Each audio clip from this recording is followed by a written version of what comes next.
Okay, so may share tayo dito guys na Hilux na D4D. So good po ang kanyang lamig, no, pero pag tumakbo, so hihina po ang kanyang lamig. So nakita ko po dito yung evaporator niya guys, no. Ito, pakita ko lang.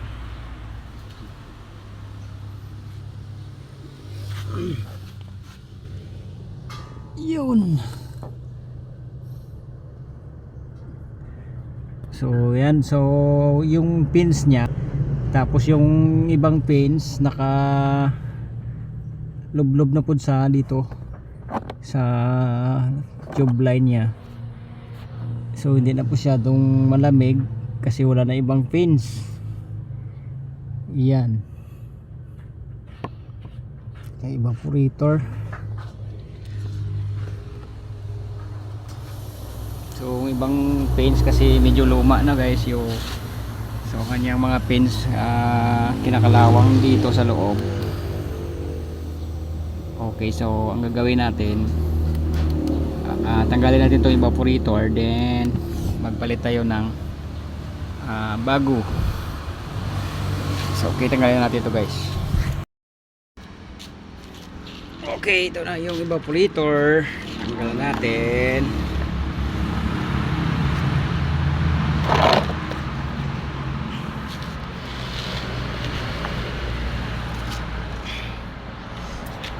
Yan, so ito yung itsura ng kanyang pins guys.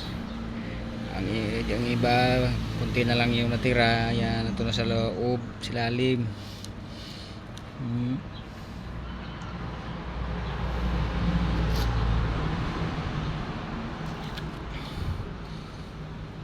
Yan, sobrang ano na, so magpalit tayo ng bagong evaporator.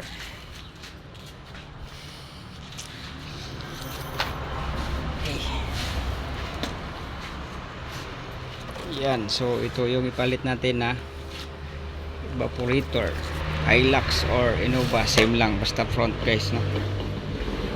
Basta 2010 9 model, the same lang ang evaporator ng Innova at saka Hilux Fortuner.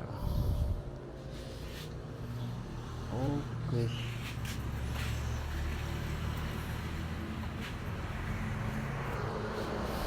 so okay, kabit lang natin to guys para ma-testing natin.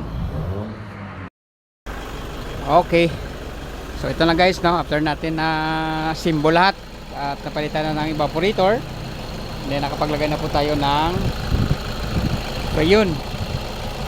Yan, so wala namang kunti lang namang issue dito guys.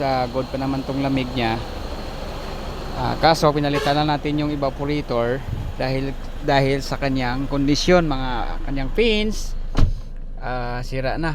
So yung pins na iba